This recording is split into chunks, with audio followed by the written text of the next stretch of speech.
kocaman hücreler, büyük moleküller, moleküllerden meydana gelen büyük mürekkepler, hepsi o cüz'i fertlerden meydana gelir.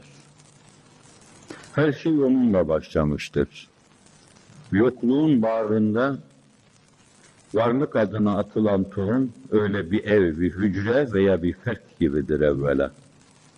Evvelu ma halakallahu nuri fehvasınca yokluğun sinesine atılan ilk öyle bir çekirdek, bir sperm mahiyetinde ilk varlık Hz. Muhammed Mustafa'nın nurudur sallallahu aleyhi ve sellem. Allah Resulü sallallahu aleyhi ve sellem bu işi böyle bir evde başlatmıştır. Bir evle başlamış, büyük evler, kompleks evler ve derken yeryüzü bir mescit, Mekke bir mihrap, Medine bir minber haline gelmiş. Bütün dünyada yeryüzünde 7'den 70'e yaşayan insanlar, kadın, erkek, bu caminin camiası, cemaati, bu mescidin cemaati, bu mektebin talebeleri, bu irşad saatinin irşada hazır elemanları, istidatlıları haline gelmiş. Bir evle başlamış, bir hücreyle başlamış. Başkaları başka şekilde mi başlamış? Kim bilir Ömer bin Abdülaziz de belki bozulmaya yüz tutmuş Emeviler içinde etrafına çağırdığı 2-3 insanlık böyle bir hücreyle işi başlattı ve 100 senelere sıkıştırılamayacak o 2,5 senedeki icraatını o hücrenin üzerine, o molekülün, o cüz'i ferdin üzerine bina etti. İmam Gazali Hazretleri farklı bir yol takip etmemiştir. O da herhalde etrafına çağırdığı 2-3 insanı felsefenin tahafütatını anlattı. Sonra dini ilimlerin ihya yolunu gösterdi. Bir taraftan el-munkiz mined-dalal, diğer taraftan müminlerin gönüllerinde yeniden İslami hayatın diriliş meşalelerini yaktı ve bu işi İhya-ül Ulumuddin kitabıyla ifade etmeye çalıştı. O da bir hücreyle başladı. Koca İmam Rabbani bir hücreyle başladı. O Hazreti Bediüzzaman varlığı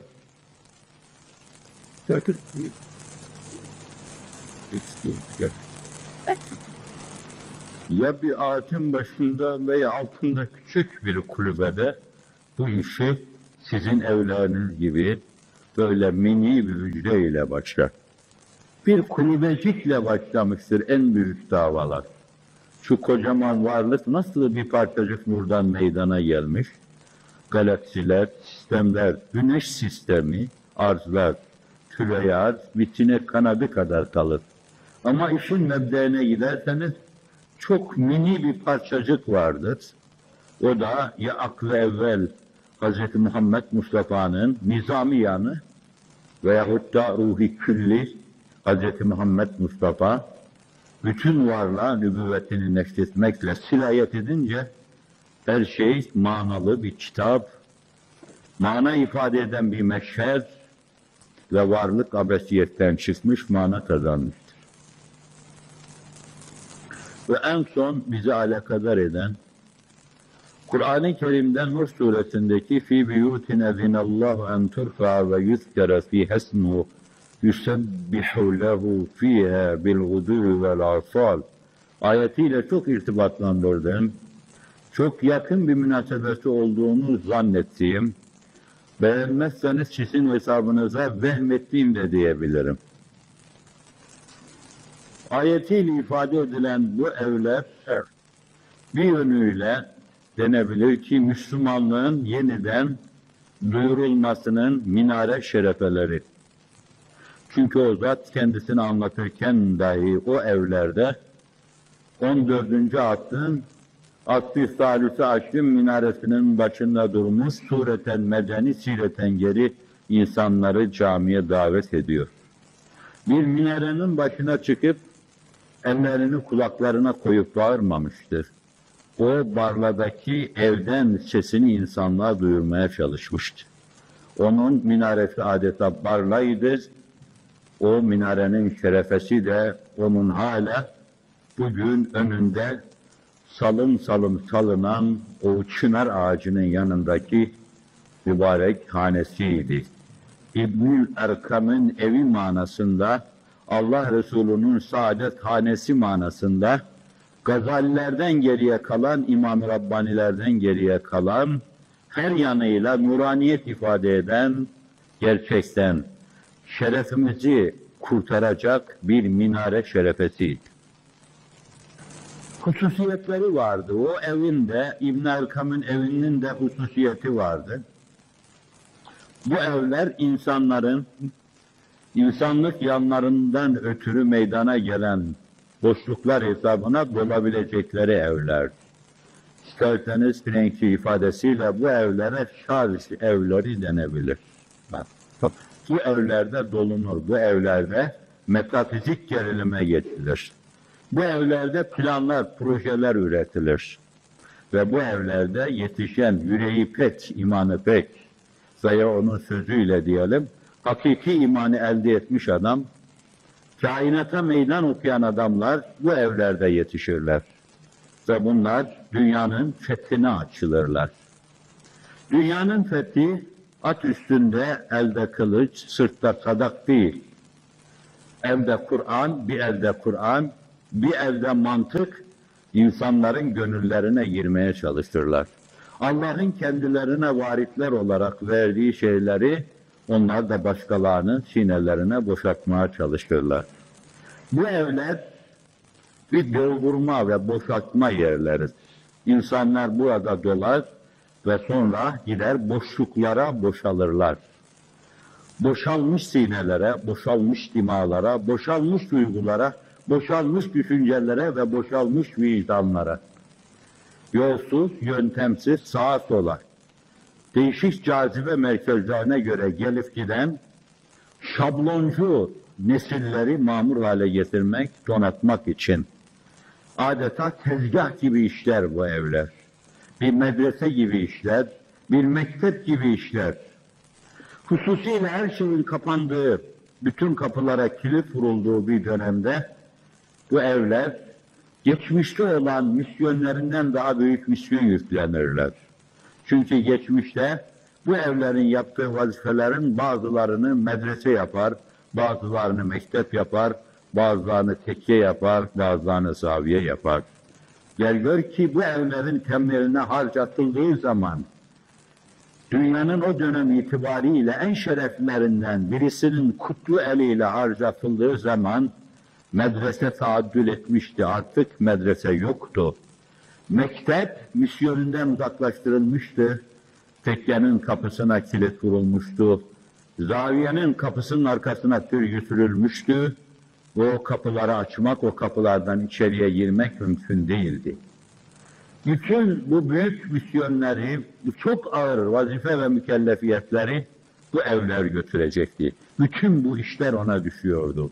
Ev mektep olacaktı, ev medrese olacak, ulûm-i İslamiye'yi öğretecekti, ev tekke olacaktı, zaviye olacaktı. Allah size gençlik vermiş, gençlikle beraber kuvvet vermiş, kuvvetinizin yanında irade gücü vermiş, aynı zamanda şehvetinizi aşma gücü vermiş. Bunlarla Yusuf gibi olmak mümkündür. Bunlarla o meşhur kahraman, biraz evvel misalini arz ettiğim insan gibi olmak mümkündür. Bunlarla iyi bir İslam naşiri olmak mümkündür. Bunlarla Ukbe bin Nafi olmak mümkündür. Ahnef bin Kays olmak mümkündür. Bunlarla Abdullah İbni Hüzafe olmak mümkündür.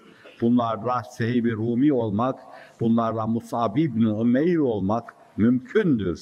Ama hafizanallah, bunlarla Ebu Cehil olmak da mümkündür. Velid olmak da mümkündür. Velid İbni Ütbe olmak da mümkündür. Ütbe olmak da mümkündür. Şeybe olmak da mümkündür. Bu ikinci şıkta olanlardan, onların olduğu şeylere maruz kalanlardan olmadan Allah bizi muhafaza buyursun. İradelerimizi, arzularımızı, isteklerimizi iyiye, güzele tevcih buyurarak, iyinin güzelin de avlanabileceği yamaçlarda sürekli bizlere hep iyi, güzeli avlattırsın, iyi, güzeli avlamaya bizleri muvaffak kılsın.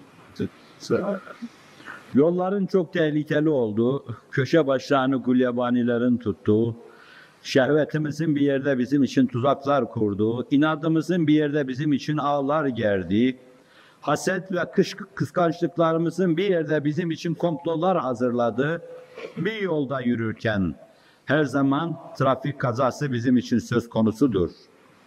Her zaman yollara ihanet etmek söz konusudur. Her zaman dolayısıyla da ellerimizi dizlerimize vurup ahu efkan etmek söz konusudur. Ama aynı zamanda bütün bunları aşıp yol ne güzelmiş, devran ne güzelmiş, böyle bir hayat ne güzelmiş, imanlı olmak ne güzelmiş, Allah'ı bulmak ne güzelmiş, Hz. Muhammed yolunda olmak ne güzelmiş, ahir zamanda gençlikle beraber ibadet-ü taat ne güzelmiş ki insanların iftihar tablosu şöyle buyurur: ibadet güzeldir ama o gençlerde bir başka güzeldir. Allah kendini ibadete salmış, ibadete kilitlenmiş, gencin ibadetine bakınca güler buyuruyor. Siz birisinin tebessümle sizin davranışlarınızı karşılamasında ne anlıyorsanız, mukaddes, münezzeh, müberra, gencin ibadetine bakışını öyle anlayabilirsiniz. Allah sizin ibadetü taatınızı takdirle karşılıyor, tebcil ediyor. Bu açıdan gençlik bir taraftan bir cünundur, doğru. Ama bu cinnetin hakta sebata sarfı da söz konusudur. Hak yolunun delisi olmak da söz konusudur. Ve dolayısıyla dininizden dolayı birileri dışarıdan size bakacak, diyecektir ki Allah Allah, bu adamlar dünyaya karşı bu kadar lakayt, öyle başkaları gibi adiyat içinde değiller adeta. Adilikler içinde fevkaladelikler sergiliyorlar. Deli midir bu adamlar? Ve işte o zaman çok önemli bir şey yakalayacaksınız. Çünkü insanlığın itaat tablosu buyuruyor ki dininden, diyanetinden dolayı insana deli denmedikten sonra o imanda kemale ermiş sayılmaz. Siz başka gençlerden farklı yaşayacaksınız. Onlar size bakınca diyecekler ki Allah Allah, garip şey diyecekler. Zaten Allah Resulü da size garipler demiyor mu? Tuğba lil gureba, gariplere müjdeler olsun. Farklılık göstereceksiniz. Sürekli emsaliniz arasında fark yapacaksınız. Farklı yürüyecek, farklı düşünecek, farklı hareket edecek, farklı oturacak, farklı kalkacak ve farklılıklar sergileyeceksiniz. Bu açıdan da bakacak sizi anlamayacaklar. Ve işte bir noktada böyle anlaşılmazlığa ulaşınca Allah'ın indinde değerler üstü bir anlaşmaya ulaşacaksınız. Allah diyecek ki siz onları anlamazsınız ama ben anlıyorum onları. Böyle bir takdirle, böyle bir temcille serfiraz olmanızı Allah'tan dilerim. Rabbim sizi ve bizi göz açıp kapayıncaya kadar neslimize baş başa bırakmasın.